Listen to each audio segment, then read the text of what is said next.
There is a moment when you stop replying. No announcement, no explanation, no farewell speech, just absence. And something strange happens. People don't relax. They don't move on. They don't forget. They fill the silence with you.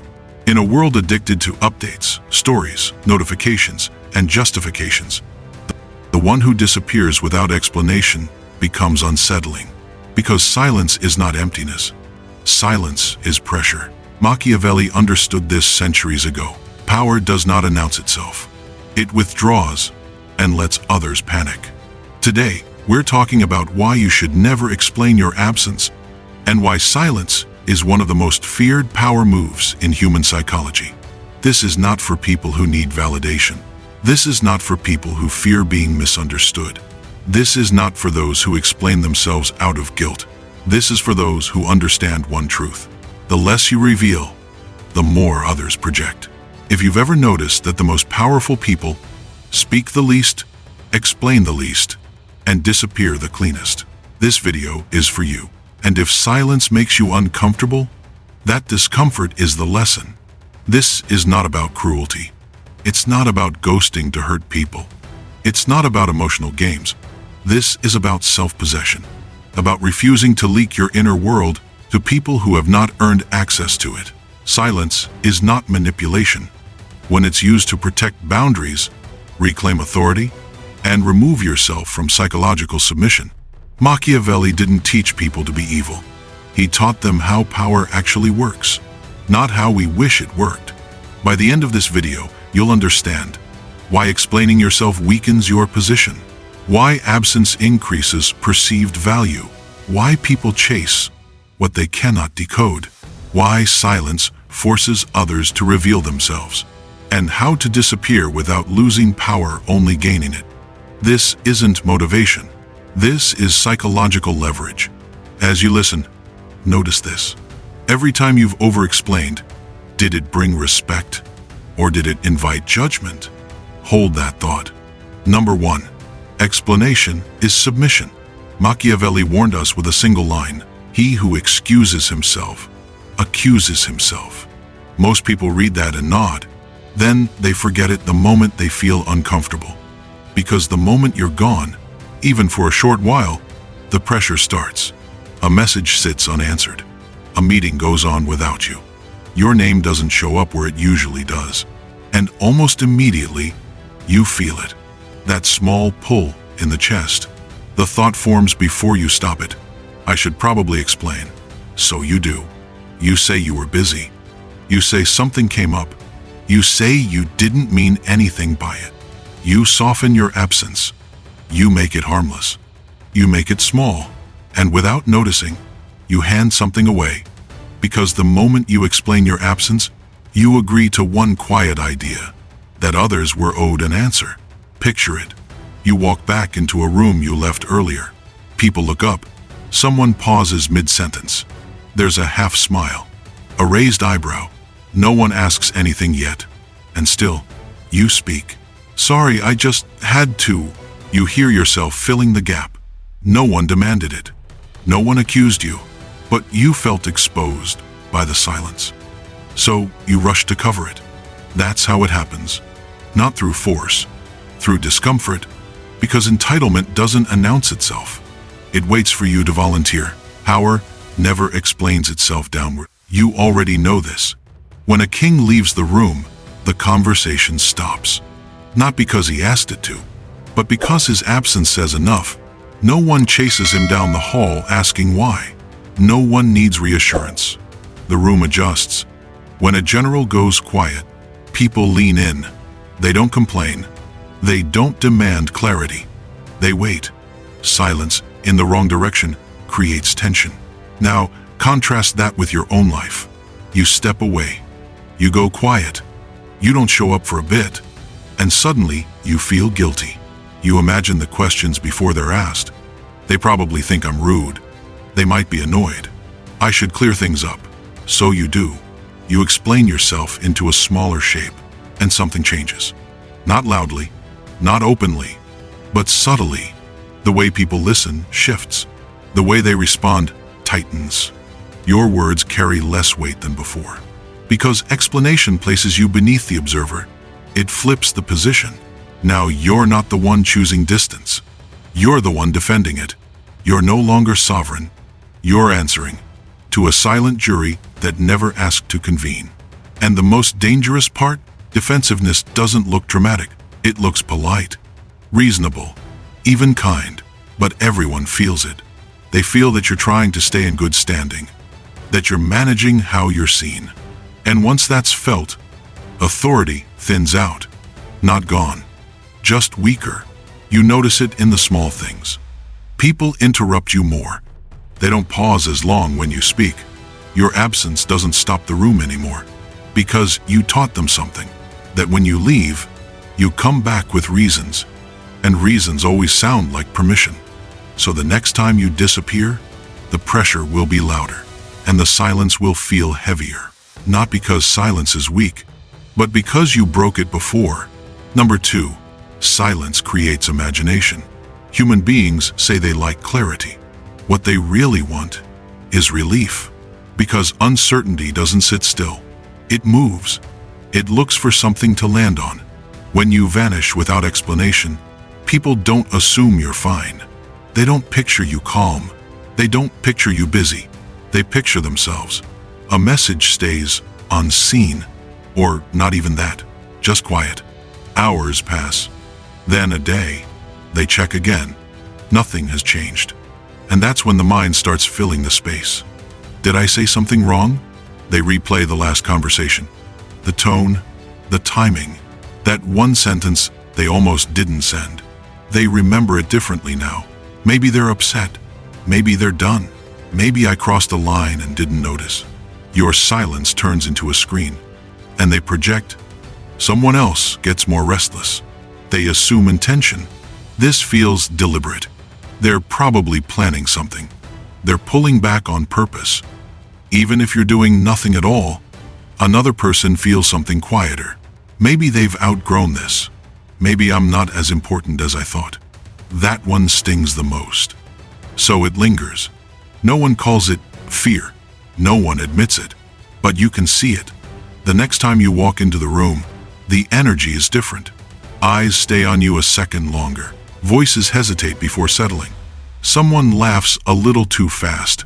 They're reading you now, not because you spoke, because you didn't.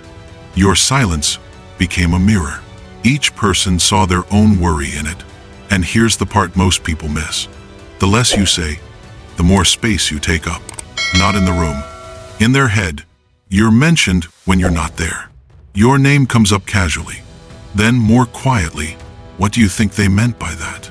You didn't mean anything, but meaning has already been assigned. Silence is not absence. Absence is when nothing remains. Silence is when something stays. Without asking permission, it sits there, unresolved, and people don't rush to fill it with peace. They fill it with themselves, and once that happens, you don't need to speak to be present. You already are. Number 3, information as currency. Machiavelli watched how words moved power, not the loud ones, the small ones, the ones shared too early. He saw that information never travels alone. It always carries permission with it.